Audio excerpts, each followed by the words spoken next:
आम आदमी पार्टी के पंचायत प्रकोष्ठ के प्रदेश अध्यक्ष विनय पटेल ने धनघटा चौराहे पर लगाया पंचायत प्रकोष्ठ का चौपाल।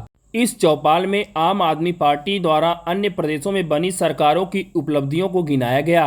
आपको बता दें कि विनय पटेल ने कहा कि अब पूरे भारत में गुजरात मॉडल नहीं, दिल्ली मॉडल लगाया जाएगा। आपको बता दें कि इन दिनों नए नगर पंचायत हैसर बाजार धनघटा बनने से आम आदमी पार्टी के कार्यकर्ताओं में काफ़ी उत्साह देखने को मिल रहा है।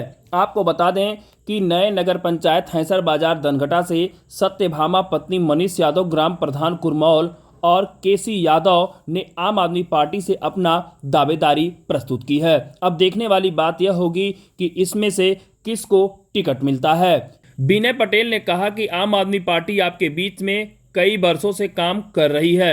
आपने लोकसभा में मोदी को, विधानसभा में योगी को चुना, लेकिन हमें नगर पंचायत में जरूर चुने। आपको बता दें कि आम आदमी पार्टी के नए कार्यकर्ताओं को विनय पटेल ने टोपी और माला पहनाकर उनका पार्टी में स्वागत किया। आज के कार्यक्रम में अभिनव मिश्रा, हिमांशु मिश्रा, पंकज पांडे, राम दयाल, राम अधीन सहित तमाम लोग आम आदमी पार्टी में आज धनघटा चौराहे पर सम्मिलित हुए। शिवराम चतुर्वेदी, धनघटा, संत कबीर नगर। ये किस तरीके का कार्यक्रम?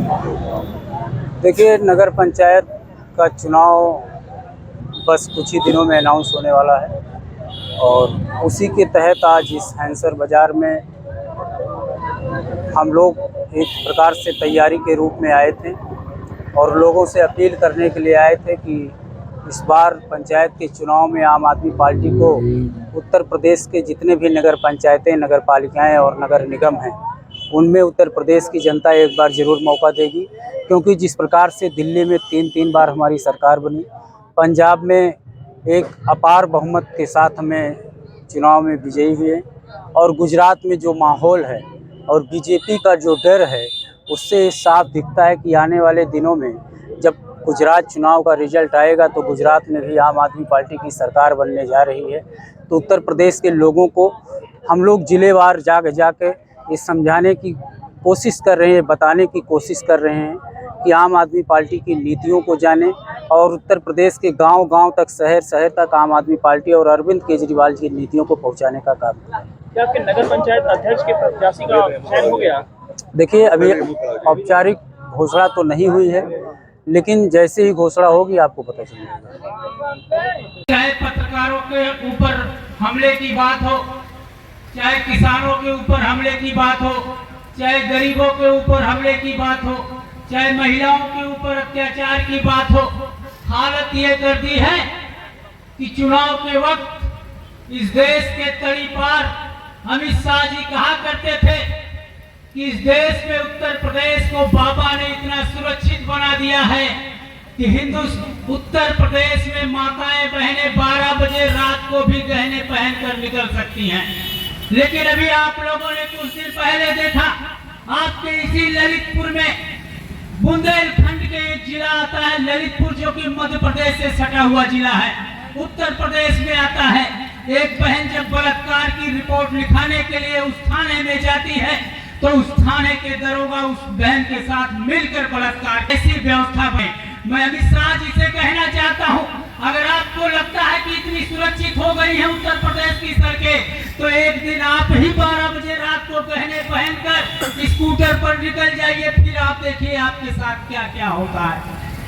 साथियों, चुनाव के समय इन्होंने वादा किया था कि किसानों के लिए, खेती की सिंचाई के लिए बिजली मुक्त कर दी जाएगी, लेकिन विधानसभा के सत्र में इनका ऊर्जा मंत्री खड़ा होता है और कहता है वादा तो हमने किया था, लेकिन बजट नहीं है हमारे पास, इसलिए हम किसानों को मुफ्त बिजली नहीं दे पाएंगे। तो ये भी वादा खिलाफी बहुत हो गई, चाहे वो केंद्र की सरकार हो, चाहे वो उत्तर प्रदेश की सरकार हो, हर बार सिर्फ वादा खिलाफी ही आप लोगों को मिला है और हम लोग हर बार आपके पास आए हैं, चाहे लोकसभा का चुनाव रहा हो, चाहे राज्यसभा का चुनाव रहा हो, चाहे पंचायत का चुनाव रहा हो, हर बार हम लोग आपके पास आए हैं। आपने लोकसभा के चुनाव में कहा नहीं, इस बार मोदी जी को तो देख लेना है। हमने कहा ठीक है भैया, देख लो मोदी जी को। विधानसभा के चुनाव में आए, हमको योगी जी को देखना है। हमने कहा भैया देख लो। पंचायत के चुनाव में आए, बोले देखिए आम आदमी पार्टी तो बहुत अच्छी पार्टी है, अरविंद केजरीवाल काम भी बहुत अच्छा कर रहा है, लेकिन अभी उत्तर प्रदेश में नहीं आएगा। क्यों उत्तर प्रदेश में नहीं आएगा? क्या हम पिछड़े बनकर रहना चाहते हैं? क्या हम पिछड़ेपन में ही अपना जीवन गुजारा करना चाहते हैं? अगर अरविंद केजरीवाल का और आम आदमी पार्टी का फायदा पंजाब वाले उठा सकते हैं, दिल्ली वाले उठा सकते हैं, गुजरात वाले उठाने के लिए तैयार हैं, तो हम और आप क्यों नहीं उठा सकते? मैं ये सवाल आपको पूछने आया हूं। मैं आप लोगों से बताना चाहता हूं, इस देश में मोटे मोटे 3 सदन चलते हैं। 3 सदन। एक लोकसभा का सदन चलता है जो केंद्र सरकार के अंडर में चलती है, एक विधानसभा का सदन चलता है जिसमें एमएलसी और विधायक होते हैं, और तीसरा सदन चलता है मेयर का, नगर पालिका का सदन चलता है। मतलब एक सदन प्रधानमंत्री बनाता है, दूसरा सदन मुख्यमंत्री बनाता है, और तीसरा सदन मेयर बनाता है, नगर पंचायत अध्यक्ष बनाता है और नगर पालिका अध्यक्ष बनाता है। और मैं आप लोगों को बताना चाहता हूं, जैसे राज्य सरकार अपने स्कूल और अपने अस्पताल खोल सकती है, जैसे केंद्र सरकार अपने स्कूल अपने अस्पताल खोल सकती है, ऐसे ही आपका मेयर, आपका नगर पालिका अध्यक्ष, आपका नगर निगम अध्यक्ष भी अपने स्कूल और अपने अस्पताल खोल सकता है। अब मैं आप लोगों से पूछना चाहता हूँ, हैसर बाजार वाले आप मुझे बताइए, तो आजादी के बाद से आज तक नगर पंचायत का जो भी अध्यक्ष हुआ है उसने इस नगर पंचायत को कितने स्कूल और अस्पताल दिए हैं? अभी ये नया नगर पंचायत है, तो मैं कहता हूं अगर आप विधानसभा में हमको नहीं अजमाए, दिल्ली वालों ने तो मजा ले रहे हैं, पंजाब वाले भी फ्री बिजली का मजा ले रहे हैं, आप भी एक बार नगर पंचायत के चुनाव में देख लीजिए। वो कहते हैं ना, पहले इस्तेमाल करो फिर विश्वास करो।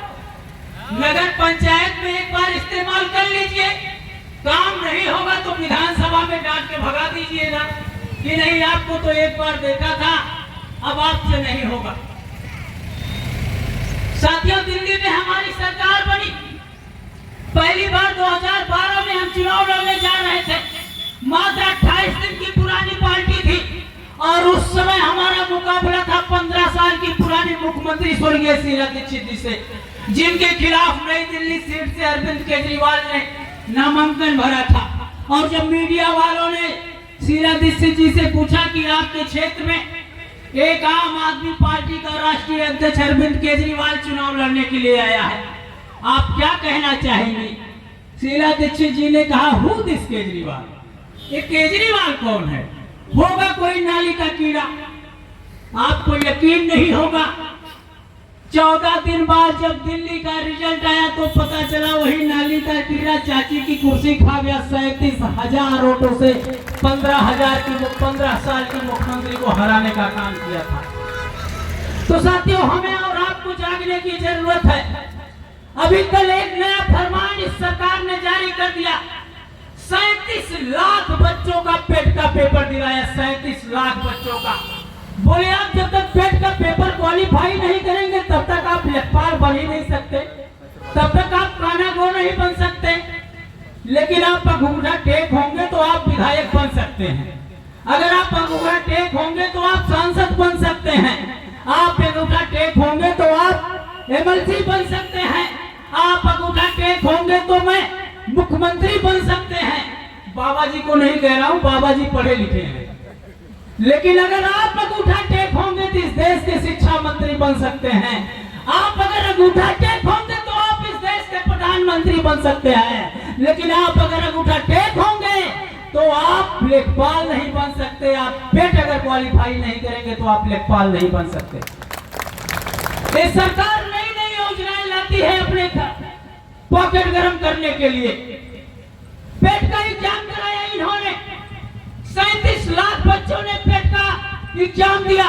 आपने दृश्य देखा, मैं लखनऊ 4 बाग स्टेशन से गुजर रहा था, नौजवान साथी प्लेटफॉर्म पे ऐसे सोए हैं जैसे गांव में जो महुआ चूता है, महुआ ऐसे तर ऊपर, कोई किसी के ऊपर, किसी का पैर किसी के चेहरे पे, किसी का चेहरा किसी के पैर पर, ये हालत बना दी है। और ऐसा किया क्यों गया? जो भी